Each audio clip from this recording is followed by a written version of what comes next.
welcome to the Ivory Attic. I'm Kurt Andreessen, and Anna Drummond Young. oh, wonderful! Oh, that was great. No, that's right. No, it was really good. I was leaving the space for the non-Ian there, but Anna that just came flying in there. It was perfect. Good. Also, and Eleanor Mackay. and the reason that we get to hear from them instead of Ian is because Ian isn't here. Because we are in the grad student office in the physical and theoretical chemistry lab at Oxford University. And today we get to talk to actual real scientists, unlike a lot of the people that we've talked to before who just get other people to do science. These are actual graduate students who do real science. And so it's super, super exciting to have them here. Also, the reason that it is just me instead of Ian is because, again, we are in England and Ian is back in Pennsylvania. He refused to come here just for this, which is pretty disappointing. And I think shows you something about how committed he is to this podcast compared to me. Just to give a quick background of Anna and Eleanor, they've made it easy for me in that they both have had very similar backgrounds. They both have a Masters of Science in Physics from Cambridge University, where they were both also at Pembroke College, where I assume is where you both got to know each other. Yes. I did not know Anna before this point, but since then have stayed parallel. Yeah, I was going to say, you've known each other for quite a while since then. Excellent. And they're both pursuing DPhils in physical and theoretical chemistry at Oxford University. Just briefly, a DPhil is Oxford's version of the PhD, which I think is specific to Oxford, yes? Yeah, I don't think other universities. I really haven't heard of another one that does it. No. Okay. Yeah. Which is funny, and it's funny because it's just the same thing backwards, which seems like a lot of effort for and an extra letter and confusion. That's true. Yeah. It is an extra letter. Yeah. It also can't. I feel like PhD kind of rolls off the tongue, whereas DPhil, I feel like I feel like it's a little harder. I mean, I do just say I do a PhD. Okay, Normally. All right, well, excellent. Yeah. Well, thanks. So the first thing I wanted to ask you both is why are you pursuing a DPhil? Why did you decide to do a DPhil? Why did you decide to do it in science? I think for me, it probably... When I was doing my undergraduate course in Cambridge, I really enjoyed it. I really enjoyed science, especially physics. And then I did the master's that kind of rolls on from that for 1 year. And at that point, I also got kind of more of a flavour of research and science and academia. I really enjoyed that too. And I thought I wanted to continue this. And especially, I think there was another part to it, which was I was in Alice's group doing my master's project, and I thought she's a really good supervisor. The work is really interesting. And I also thought that there were still more questions I wanted to answer about my master's project. So doing a PhD made sense. And I was lucky because she had funding, she had a place. Yeah. How about you, Eleanor? That was Anne. Here's Eleanor. I think the decision to do science came only right before university for kind of what school subjects would then go into. I was really tossing it up. I was either going to do all my sciencey subjects or I was going to do literature and French. And I think it's the sort of hard problem solving stuff that was in the science that meant in the end I was like, I'll stick with this one. And so then we go through undergrad. Science continues to be even more interesting than it was in school, I think. And then I was fortunate to meet Alice in our 4th year and work with her. And I think doing that research project, it was only quite a short project as these things go. Yeah. It was about 3 months. Yeah. Oh, okay. Wow. Really short project. Okay. Yeah. That experience of trying something new, the frustrations of trying to make an experiment work, and then eventually working and you sort of getting something that you can say about it at the end, was encouraging, and it was something that I wanted to keep doing more of for a little while. That's excellent. Yeah, and I should say just at this point, it is kind of interesting because this it is a bit of a different system here than, so many of our viewers are from the U.S., where, most people do an undergrad degree, which is a 4-year degree. And then in the sciences, almost nobody does a master's, except for maybe engineers. But a lot of, most people, if they want to continue on, normally go and get a PhD directly and actually earn a master's on the way. I actually have a master's, but I got it as you actually took one exam, and then at the end of the exam, once you pass it, it's your PhD candidacy exam. You actually, they send you this letter, and you have to check a box that says, I would like a master's. And then if you check this box, they give it to you. And I did this because I always thought, well, what if I just decide to drop out one day? It'd be nice to have a piece of paper. So I still have the piece of paper. But here's a little different, right? So do most people do masters in science? Yeah, I think almost universally everyone who does a PhD does a master's. I know one person who is doing a PhD straight from their undergrad. Oh, is that right? bachelor's Okay. degree, and we know quite a lot of people doing PhDs. Yeah, I would say that's from quite a big sample size. We know a lot of PhDs, and not just here, but in other parts of the UK and other parts of Europe as well. That's interesting. Almost everyone has a master's, and usually the master's is more than a year as well. It kind of varies depending on university. It can be 2 years as well. Okay. But undergrad is only 3 years, is that right? Typically, in Scotland, it's a bit longer. Okay. Often. They have more of a North American model. Oh, okay. Interesting. Okay, cool. And do you actually, this is actually something I've always wanted, like, what is the percentage of, let's say in physics, just roughly, like, how many people in, like end up just getting the bachelor's without the master's versus doing the master's? I don't know the percentage. Okay. I mean, I can guess it from our cohort, but that might not be representative. Yeah. I think probably just under half of people carried on with the masters. Okay, all right. Half dropped out with the bachelor, or not dropped out. Yeah, but graduated with a bachelor. But then here at Oxford, if you do chemistry, you automatically have to do the masters. You can't just get the bachelors. Oh, is that true? So, yeah. Oh, that's interesting. So it does vary a bit between universities as well and courses. Oh, that's really interesting. So even then, sometimes the culture of the 4th year can seem different depending on, is it something that you had to actively choose to do? Is it something Yeah. Well, that changes the group that you have as well. That's really interesting. Yeah. Actually, before we get too, I don't want to get too deep into like everything about, this isn't all everything about British education, but I am curious because the one thing you do end up specializing a bit in high school, is that right? So when you said that, like, you were thinking about doing like philosophy or French, Eleanor, like, did you have to, like, are there like certain exams you have to take basically to kind of prepare yourself for this, right, to be able to get in? Is that right? Yeah.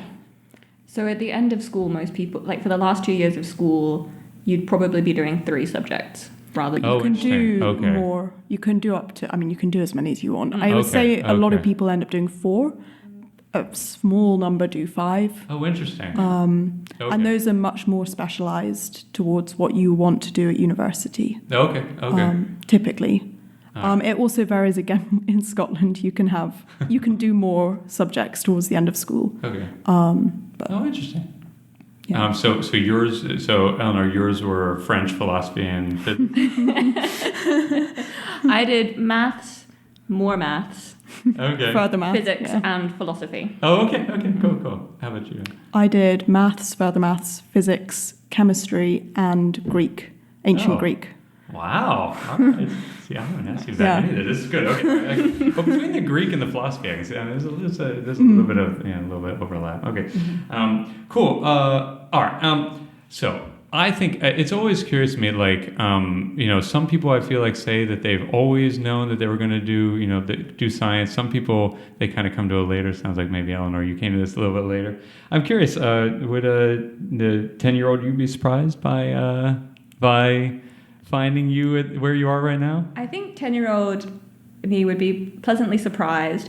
Not so much because they really had decided they wouldn't be doing science, but because, I can remember when we were all 10, we had to do a competition at school where we had to write a short essay about what we wanted to do when we would grow up. And honestly, this just gave me this kind of like sinking feeling because there wasn't really an option that I was very excited about. What did you write? I said that I was going to be a writer.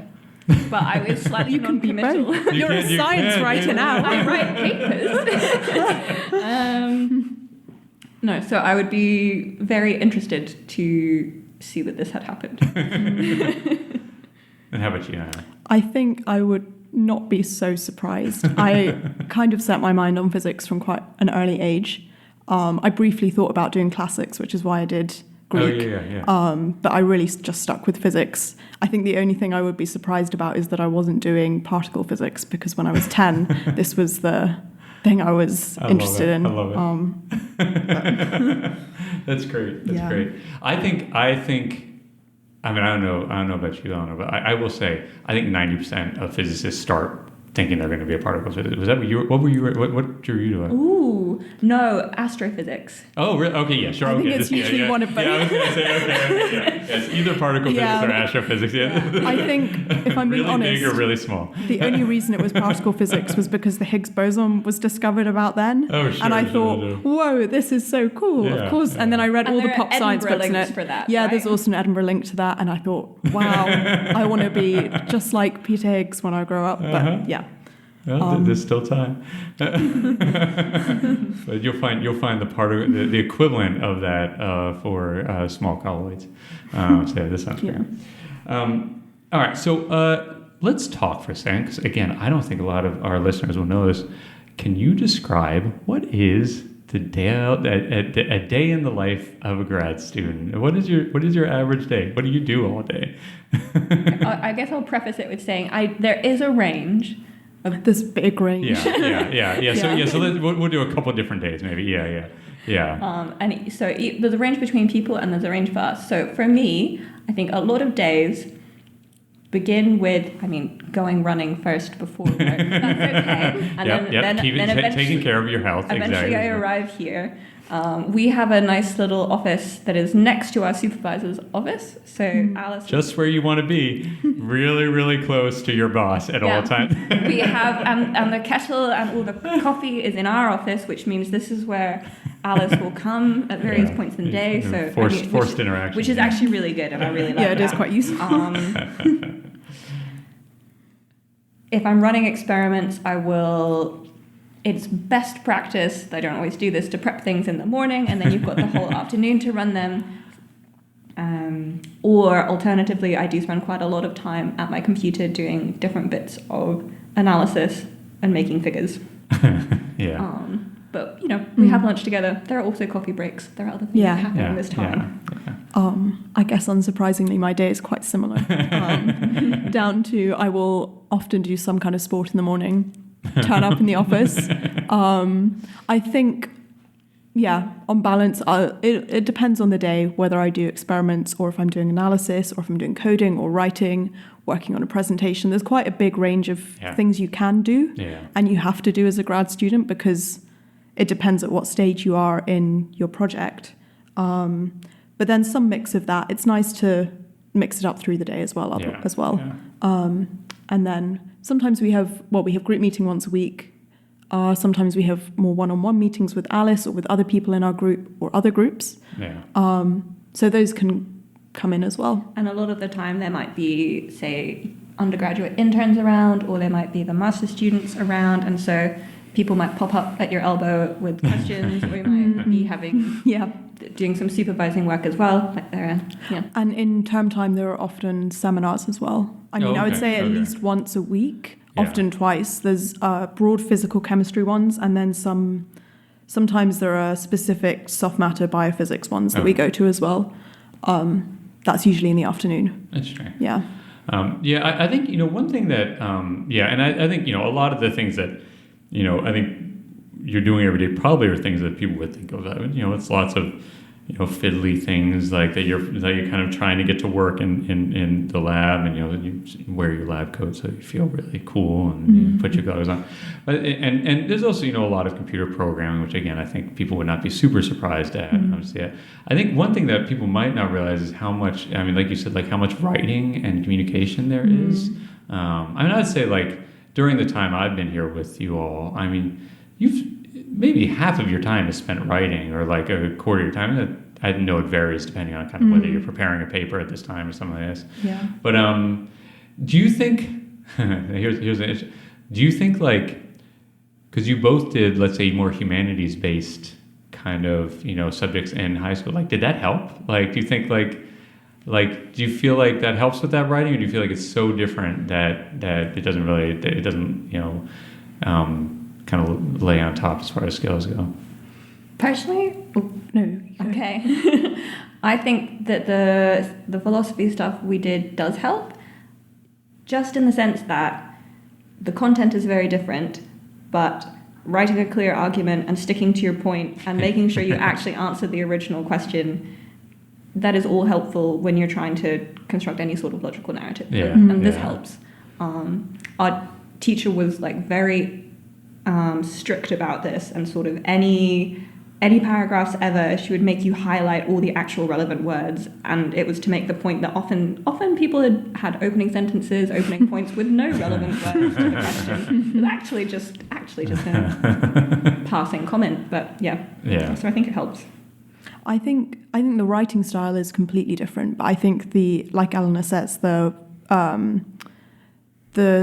process of writing out an argument clearly and making a point and backing it up with evidence that supports it, and then concluding and maybe making a link to a bigger picture, I think that's pretty universal in any academics, even beyond academia, to be honest. Yeah. I think it's just a good skill to have, and I think doing things that aren't science and having to do that is good. Absolutely. That's great. I mean, I think so. I'm always surprised. I always have students ask them, okay, why are you doing science or whatever, and they say, oh, because I hate reading and writing. I'm like, well, okay, you're gonna be a little. I was gonna say, you're gonna be a little unhappy, just in general. All right. So let's talk a little bit about science. So what projects are each of you currently working on? What do you do? I guess our group is kind of split into two main themes. Yeah. They link a lot, but Eleanor's more on the colloidal side of things, and I do more the nanopore side of things. Okay. So my broad project is looking at noise and fluctuations inside really small nanoscale systems. So we're talking 10 to the minus 9 meters, which is, I think, thousands of times smaller than the width of a human hair. All right. If you want a kind of benchmark. They're really small. You can't see them. That's quite important. And it's looking at these signals that we can measure in these systems, and then trying to work out from the signal and the fluctuations in the signal, importantly, what can we learn about the physical processes inside that small system. Oh, cool. Yeah. And these are the nanopores. These are these basically tiny, tiny little straws, basically, that you're kind of using electricity to kind of suck things through. They're almost exactly a straw. And then you just push something through and then see what happens to the signal. Oh, that's cool. Yeah. That's really cool. Excellent. And Eleanor, what are you doing right now? So I work with colloidal experiments, as Anna said. So I will explain, because some people may or may not have heard that term before. I actually didn't know what a colloid was before I started working here. I'm going to be perfectly honest. I had heard chemists use the word, but I didn't really know what it was. Nice. So really, at least from my perspective, what is important here is it is a tiny, tiny little molecule that is inside a fluid. It actually doesn't have to be a fluid. People talk about it, solids in solids and fluids in fluids. But for me, a tiny solid particle, you can imagine like a bit of dust inside some water or some other fluid. The thing that is interesting about these is that these are then not static. These particles are moving around all the time, and my project has been a little bit on, okay, how do we measure how fast these things move?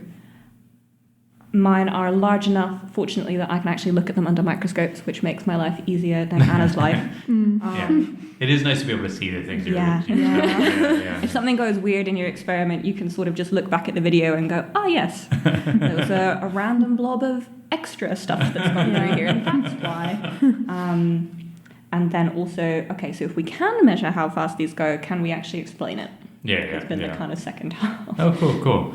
And I mean, like, what... so it's funny. So what drew you to this type of work when you were doing undergrad? Because to me, like, this is kind of at the weird border of kind of chemistry and physics and all this type of stuff. What kind of did that?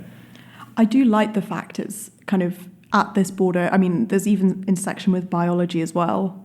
And I think the fact it it's relevant to all these different areas of science is really interesting to me.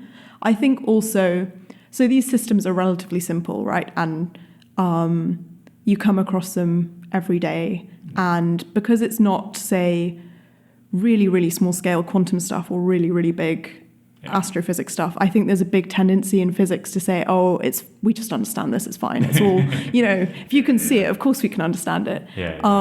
But that's not true at all. There still are so many things about these systems that we don't understand or we can't explain. And I think being able to kind of take these relatively simple systems and then look at them and work out these fundamental laws, it's really interesting. In terms of when it actually, I kind of realized this was probably in around third year of my undergraduate degree, because I think until that point you're still very much doing mechanics or you're basics of quantum So, because in our fourth year, the way this worked, the way we picked projects was all the supervisors had written up a few different descriptions of possible projects they were offering. And for me, it was the fact that Alice's project pitched itself as having both some fluid mechanics and some statistical mechanics is probably the reason I picked it. So anything with fluids is really fun because they're very visual systems. They're very visually arresting systems. So anything with vortices, with little whirlpools in it, with little spirals, with waves, with mixing, this is super cool because you can have these really fun little pictures in your head. And I found statistical mechanics fun at the time because I still find it fun. I think of all the sort of very kind of abstract and mathematical structures that physicists have developed in the last 150 years for grappling with some of these things, statistical mechanics always made more sense to me than something like quantum mechanics. I don't know why that is, but I found one of them hard in a way that I didn't find the other one hard. That's great. That's great. So I feel like one of the things that I always found challenging is that I think people, it is always hard. I don't know about for you, but for me, like when I was trying to talk to, for instance, parents or friends who weren't scientists, or even just I don't know, the person who's cutting my hair, I found that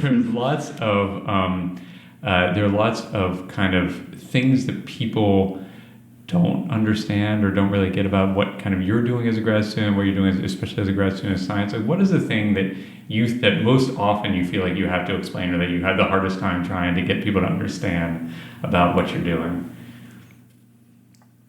I think, if anything, so because my system and my experiments are things you can see, I can explain the base experiment pretty easily, and people then look a bit confused. And I think what they're confused about is not what the system is. I think their mental picture is correct, but they're sort of looking at me like, okay, but if this is all it is, then why are you doing it? And it's because, as Anna says, it's sort of, they seem like they'd be simple enough that everything's understood about them.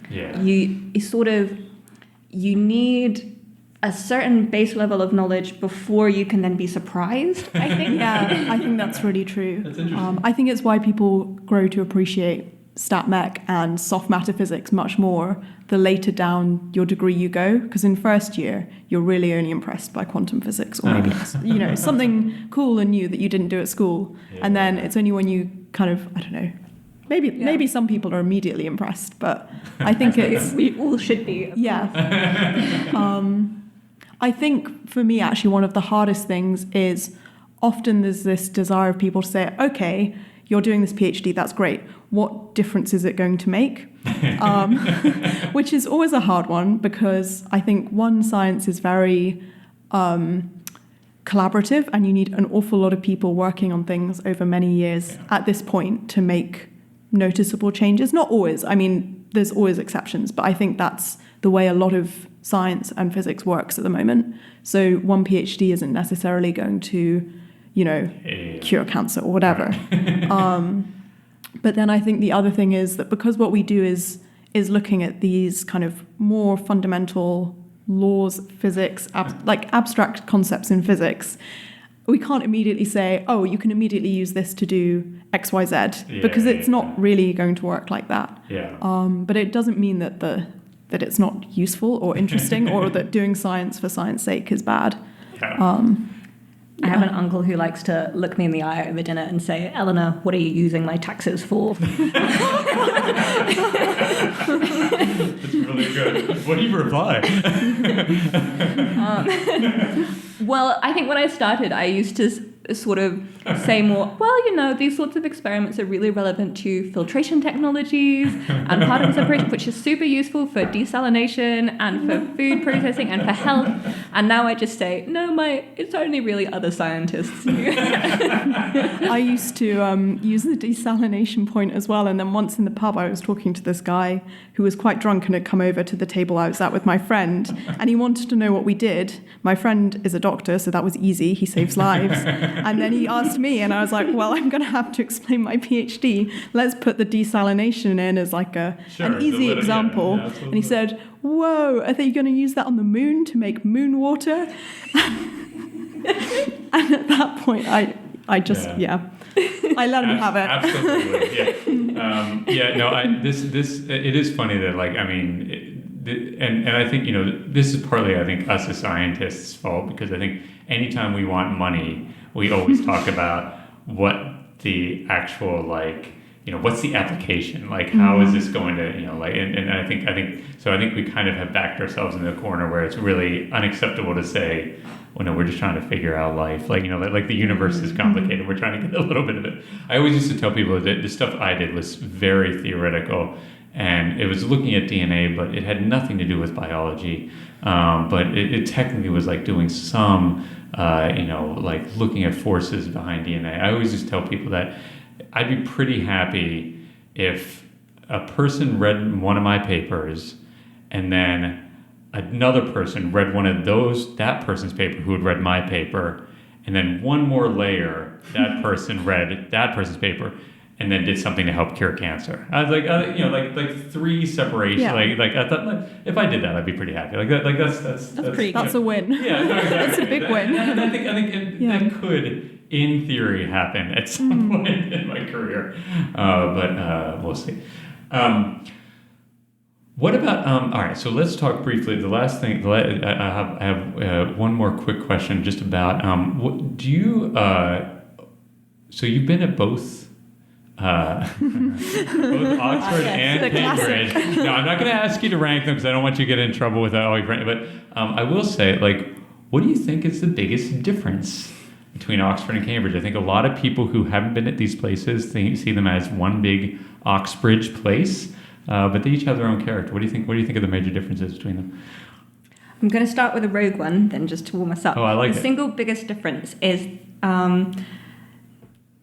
the absence of a really good place to go wild swimming in here. I think we have some good places. None is as good as in Cambridge. Grantchester Meadows is objectively better than anywhere in Oxford to go swimming. We lived like a 10-minute walk, maybe it was slightly longer than that. Yeah, a 10-minute cycle. Same thing. 10-minute cycle from these like beautiful meadows out in Cambridge where you could go to the river, and I mean there were some ducks, but it was pretty clean. Yeah.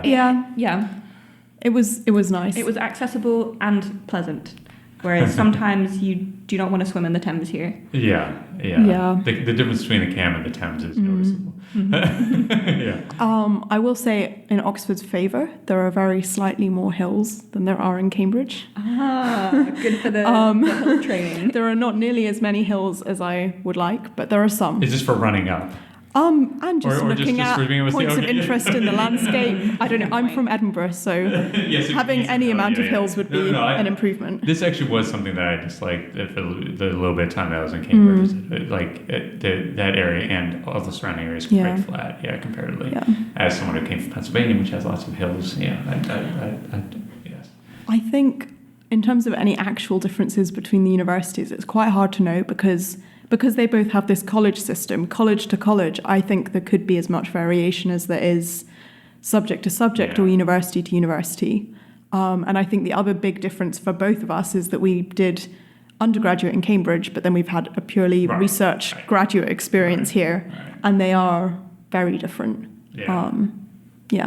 Oh, I think Cambridge May Week is better because in Cambridge what happens is at the end of the summer term, when almost everyone is done with exams, is they have a week where they have May balls and garden parties. So each college has a ball, and then a lot of societies. Really it's really nice. And then societies will do garden parties, and then just in general, everyone kind of has the week off, and you can just all the celebration happens at the same time for everybody. Everyone is celebrating at the same time, apart from 1 or 2 people with exams. But then in Oxford, I found it quite weird because they stagger it through the whole year, which means that there's no real ending point to the summer term. It kind of peters out. College will have a ball 1 month, and next month it will be some other colleges. Yeah, I think this is a minor point, but and I feel like this is a much different style choice. Do you just have a huge bash, or do you kind of trickle your? I like having. I don't know. I like celebrating with all my friends in a week. This was a really nice part of the Cambridge experience. Well, that's excellent. All right. Well, so we've I think we've done most of a lot of the things I wanted to ask you, but I am required, and you don't know this. I don't think either of you listened to an episode yet. But we always end with the interview with the same question, which is, what brings you joy? No, Alice talked to us about this because she said that she loves this question in the podcast. Okay, 2 things. Mm-hmm. I love watching these particles move. I've seen the expression on Eleanor's face when she's watching her colloids, and it is pure joy. By the way, I just want to describe what she's talking about, which is that she's basically looking at a bunch of, let's say, pool balls, the equivalent of that are again about 1/100th the size of a human hair, and they just kind of dance around, being pushed around by the water. And you just watch it. They just wiggle around. Yeah. It's really fun. Also, I think being in a team, and more broadly speaking, like our whole building and our whole little section is quite nice for this. People are very willing to talk to you about not work as well, but about your work, and be interested in your science and give you good ideas and give you good feedback. I think I get a lot of joy from showing people a bit of work that is not that good yet, and them giving me really constructive advice, and then getting to something that is good in the end. I enjoy that process much more than hitting things with hammers on my own. That's great. That's great. It's funny you mentioned. I will say one of the things that I loved about graduate school was that it was the first time I felt I was really allowed to be the nerd that I was, like, with no apologies. Like, everyone just, like, you don't have to explain, like, of course you're interested in the science because you love this stuff all the time, like, because it's awesome. And, like, you don't have to explain it there when everyone's like, no, of course it's awesome. The first thing that came into my mind was I was on a run yesterday morning, and the sun was kind of rising because it's getting darker now, and then it was hitting the water, and then there were some really nice trees by the river, and I just felt really happy in that moment. That was the first thing that immediately came to mind. But the other thing that has come to mind is, I guess, similar to Eleanor, but I really like it when you have a meeting, and it can be 1-on-1, 1-on-2, I don't know, and you're just brainstorming ideas to do with your project and how it all links together. There's maybe an element of, it feels kind of like you're standing in front of a pinboard with red string, connecting everything up, and getting really excited. But I really enjoy that feeling when you're talking to someone else. I mean, maybe Alice, maybe another student in the group, maybe someone in another group who knows what you're doing, and you're just kind of together coming up with these ideas of experiments or simulations or how to match it to theory or any of these things, and the ideas are kind of just flowing out. And actually, because as Anna said at the beginning, our group has like 2 halves, which is the colloidal stuff at the microscale and the nanopore stuff at the nanoscale. But there are these like similarities between them. It should be the same fundamental kind of transport properties. And so what's been really fun is, as we go through our PhDs, increasingly me and Anna will have these graphs, and it will be like, that's the same graph. Wonderful. I will say often after these meetings, half the experiments won't work, but it doesn't matter because the ideas were there, and it's a really nice feeling. Yes, that is. I mean, I think the collaborative work is wonderful. It's a really nice part of this. All right, well, you've made it through the interview portion, Way. but now we're coming to the hard part. Now, again, you don't know this, but I'm actually not allowed to say the beginning of any of these actual segments. And so what I'm going to have to do is going to pause for a second, and then I'm going to have my host, Ian, I'm going to dub him in, actually put saying it. So it's going to say... Okay. Did you know? There we go. And so this is the quiz. And so I've arranged a special one for the two of you. It's based on a few different things. It's based on the fact that you're at Oxford and you've done Cambridge previously. It's based on the fact that you're both scientists, but it's also based on the fact that you two have known each other for a very long time and have lived together for a while. And so I don't know if you know, there used to be a game called the Newlywed Game, in which you would ask the people in question, they would have to write down the answers, and then you'd see whether or not you can actually guess the answer that the other person gets. So if you could please both get yourselves a pen and paper. All right, you ready? We are ready. All right, and I will point out, I had some help from Dean Chat creating this. And so if some of them seem really off the wall, it's not my fault. For instance, the first one. All right, ready? If your flat, you live in an American apartment, was on fire, what would the other person grab? What would be the first one? By the way, no living items. Oh, okay. Yeah, because I know. So. I think I know what you I was gonna say. Anna has a cat named Archie. I knew that this is too easy. I could have guessed this one. So okay. If we're not saving no Archie. living. Yeah. No. Well, no. Archie got out by himself. He ran outside. He is very agile. Yeah. He can run very fast. He got out. All the people are out. It's just this person. They got to leave. What are they going to grab as they leave? And also make sure you write down your own answer as well. Okay. So write down your answer for the other person and write down your own answer. I'm actually having a harder time with my answer than Eleanor's. I think Anna's not that attached to her physical possessions. Oh, okay. I'm gonna go. I think this is a sensible thing to grab. I think I would choose a sensible thing to grab. And it's not Archie. Well, okay. Well, it's sensible but also fun. I don't know. We'll see what you think. You can change your mind. I don't know what I'd grab.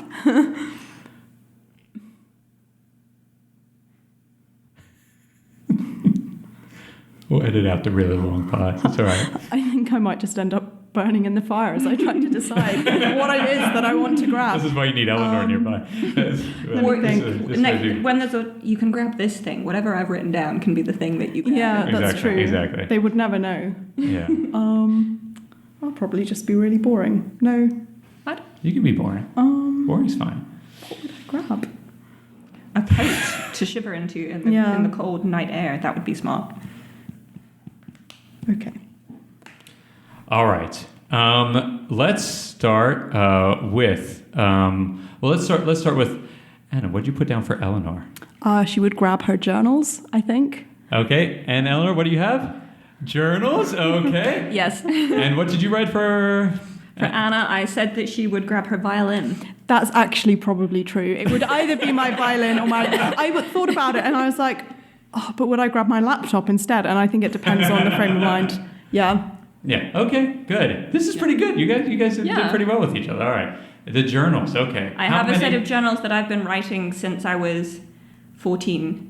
So these are I can't replace these, you know? How many? I'd say, okay, well, on the main journal, there's like maybe one every 2 years. And then I also have another set of journals where there's like 3 a year, 2 to 3 a year. So in total, this leaves us with quite a number of notebooks to grab. You better have big arms. Maybe my answer is I'd help Eleanor. I was going to say maybe you should just help Eleanor with her journals since you can really figure out what you want. Okay, great. Yeah. Good start. All right, okay. All right, this is a lot of these are like who's more likely, or it's a binary answer, all right? Okay. Who has the best lab notebook?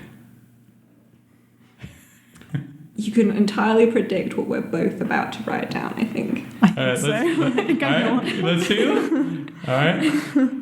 Okay. Oh, they both said the other person. Okay. So Eleanor said Anna. Anna said Anna's lab notebook is the most complete record of everything she has done and considered in her PhD. That's true. The sad thing is I have to leave it with me, like leave it with the lab when I go. Oh, okay. So Eleanor was sensible and has put some things like seminar notes in her own notebook. Yeah.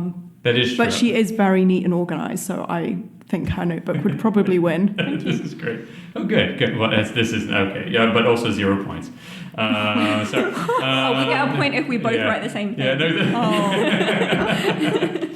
No, I guess you need to. I guess This is hard because Then it's a double bluff. It is. It's kind of weird. Yeah. Okay. Anyway. All right. Let's see this. Who is the most likely to miss an important meeting because they're running?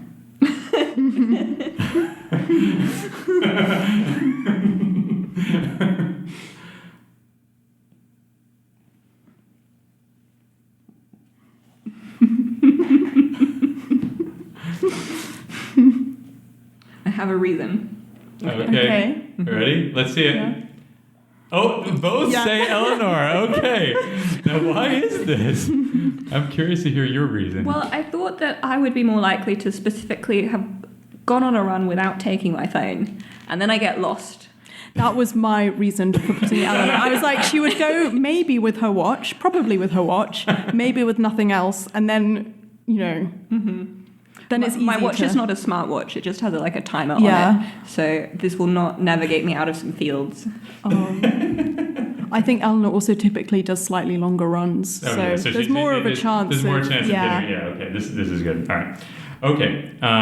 Good. All right. So you got two out of so far. I count 1 for the first one, 0 for the second one, 1 for the second. All right. Who is so both? I don't know. This is just me using some inside information. I know. Absolutely love the cryptic crossword. Who is the most likely to be thinking of the cryptic crossword clue of the day during group meeting instead of thinking about the thing that we're talking about?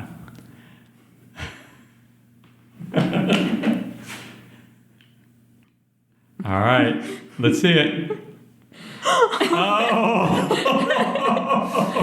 Oh man, they both blamed each other. Oh, this is good. But I think it depends on the question, because Eleanor does the daily cryptical, which is a daily cryptic clue, and I don't do it routinely, but Eleanor does actually make an effort to do it every day. I do that one. Whereas Anna does the whole grids.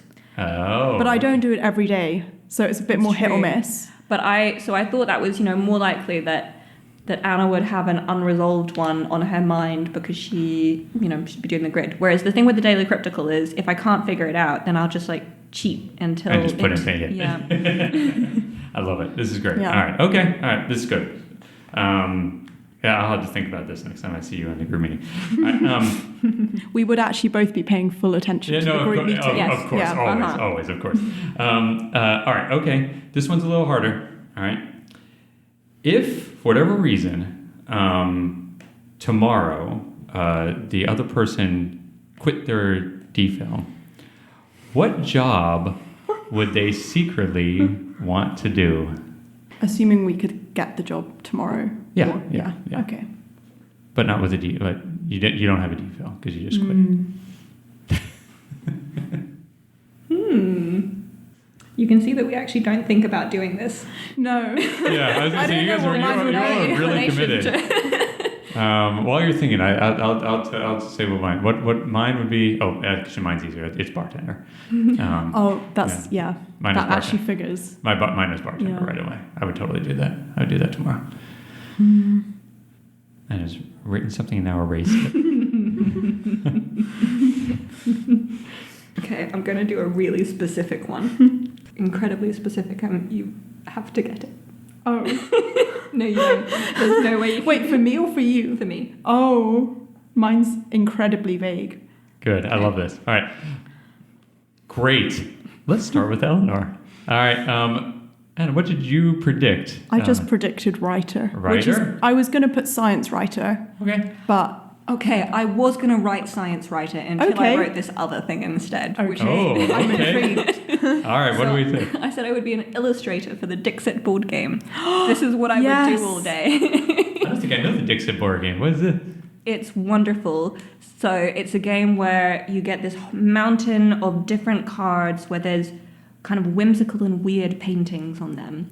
And you use these to sort of there's a lot of indirect communication basically, and it's a kind of game of association. What do you think of when you see this card, and does it match the people And you're playing with? you would be the illustrator that makes Yes. these cards. The illustrations are really pretty. Okay. They're really And cool. quite surreal. Like, yeah. All right, now I have to check this out. All right, okay. Eleanor, what'd you write for Anna? Geologist. Yeah, you're right. And I, for whatever reason, did not think of this. Actually, say Anna, I think I would have guessed geologist. Yeah, I think most people who know me would have guessed geologist. I think in my mind I'd gone, okay, no academia at all. Oh, I see, okay. So I'd kind of outruled that one. See, but what I like about yours is you put writer for me and journalist for you, which means we can both quit tomorrow and then we can go and work And then you together. can go work together. Yeah. This is good. I like this. I was trying to think of non-science jobs. If we include okay. science jobs, then yeah, geologist I think would absolutely. work. That sounds great. Cool. All right, I'm going to put. We'll take a quick break, and then we'll come back with our next segment. Ooh.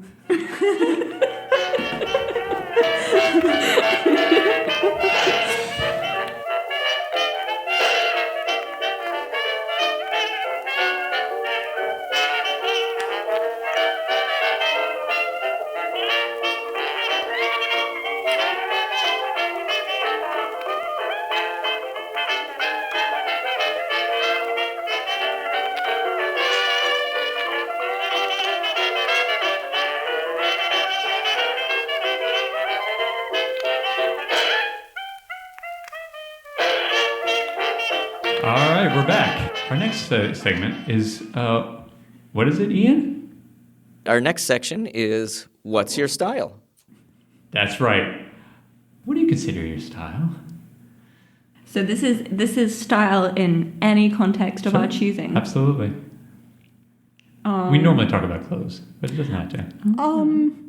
Running on from the end of last segment, I would probably say geologist. I like being outdoors. I like hiking. Yeah. I like sport. Yeah. And this works well Yeah. in the lab as well, I think. It does. Yeah. You have to wear, I normally just wear jeans and a t-shirt, but, Yeah. maybe a fleece, Yeah. something like that. Ready to go outside if I have to. This is perfect. Yeah. I'm gonna do style in cooking. Oh, I've been okay. thinking about this recently. I think the style of cooking, it's very much. I don't that often follow recipes or try new dishes, but there's a lot of I want these different ingredients, and therefore, what will I do? It's kind of what do I have? What do I I like fancy this. today? So chaos style. Chaos style. Yeah. But I had a friend over recently and she was being very nice to me about my cooking, and she said it's just so warm and rustic and holistic. Holistic. It is holistic. I don't know what that means for cooking, but Great, holistic. Okay, I like this a lot. This is good. I like that. That's really good. That's a good way. I will say I am so going back to I love that answer. It's really good. Going back to the actual close-up, I will say I think that generally the style of dress here for grad students is so much higher than it is back in the States. Really? we wear jeans and t-shirts most Yeah. of the time. Yeah, sure, but very few of them are stained. And so of either the t-shirts, I will say, it generally, most people, I think when I was going to grad school, generally looked like they had probably slept in the thing that they actually were showing up to. So I've actually been pretty impressed with this. So, especially for people who are doing lab work all the time. This has been good because this is something you have to think about, because as Anna was saying, right, you have to actually think you have to have closed-toed shoes, and you can't have all this. It's not anything. You can't do absolutely anything around it. It's nice. Well, excellent. I like this. This is very good. Thank you. You have done all of the important work, which means we get to do the fun work, which is having a cocktail. Yeah. And so I will make that, and then we'll come back and do that.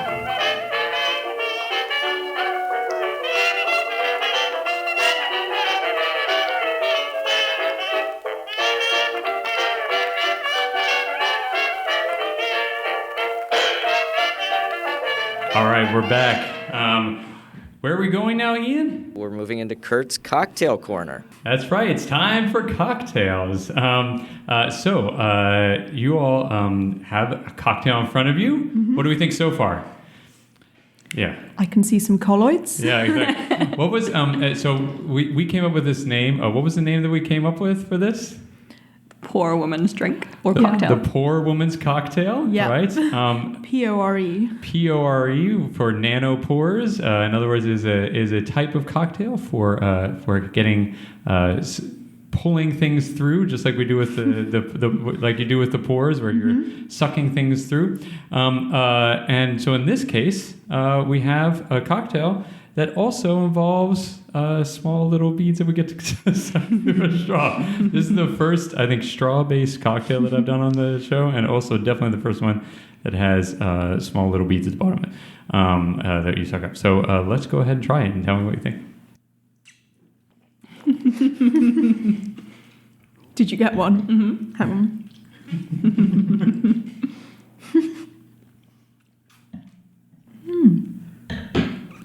Yeah, I think I cut the straws too short. So what do we think? I like it. Yeah. Very positive. It's pretty good. Yeah. This is really nice. All right, so here's what we have here.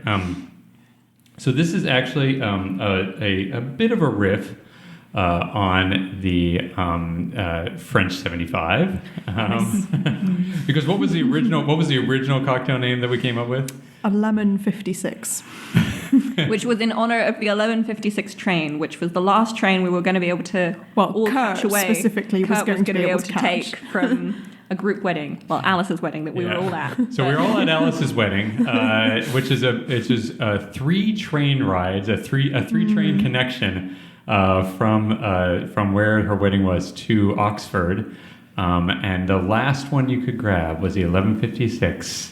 And so this was, the French, what was it again? I think we were talking about the French 75 because Right. that cocktail was there. Exactly. And then Yeah. somehow it got lost in translation I love it. when Through someone several mentioned the stages, yeah. 1156. 11:56 was going to be a continuous testament to the good time that we'd all Yeah. had together. Exactly. Which we did have a great time, but of Yeah. course I did not make this train. We left for an earlier train and left Yeah, we poor got the Kurt. 10:40, something like that. Yes. And Kurt had only a wind-up watch to check the time on, and this was a few minutes slow. Which in my state at the time, I did not appreciate how important this was going to play as we went. I did eventually get home, luckily. So this is a riff on the French 75. It has gin, simple syrup, lemon juice. Now it does have a little bit of addition. Can either of you tell what the addition is? That makes, and it has some champagne in it. And I don't mean the bubbles at the bottom. We'll talk about the bubbles in a second. It has Whiskey? yes, good. So both of you have a bit of a connection to Scotland. exactly right, and so I put a little bit of single malt in here. Actually, Ooh. very, very pretty high end single malt. Which one? So this is actually Talisker? it is a Talisker. Yeah. Nice. And it's their 10-year one, like the upper level one, not And their it's highest. quite peaty, It's quite which I think peaty, is what you can which is part of taste. the idea. Yeah. Exactly. And of course, to make it the poor woman's cocktail, we have some mango flavored boba at the bottom, which we're like the nanopores do, sucking our ions up through. Or our colloids or whatever we have up through our straws, which is a terrible way to drink a cocktail. But I'm sipping the cocktail much less slowly than I would be otherwise. But it is very entertaining. Yeah. And it is the same phenomenon as the microscale phenomenon. and the nanoscale. I do colloidal experiments with channels, and we push spheres through channels. it's perfect. Yeah. Anna has nanopores. Well, anyway, I think that does it for our time here. I just want to say thank you both so much for taking the time. No, to do thank you, this. Kurt. Yeah, This has thank been you really, for really having us fun. on. It was great, and thank you all, listeners.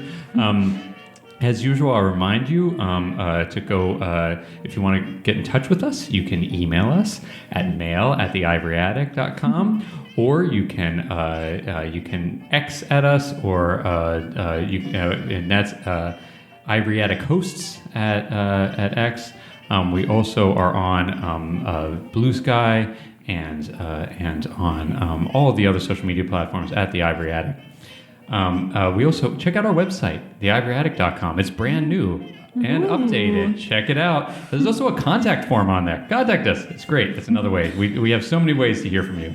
And so from all of you, from us here, thank you very much. And I hope you enjoyed as we rummage through the Ivory Attic. I'm Kurt Andreessen.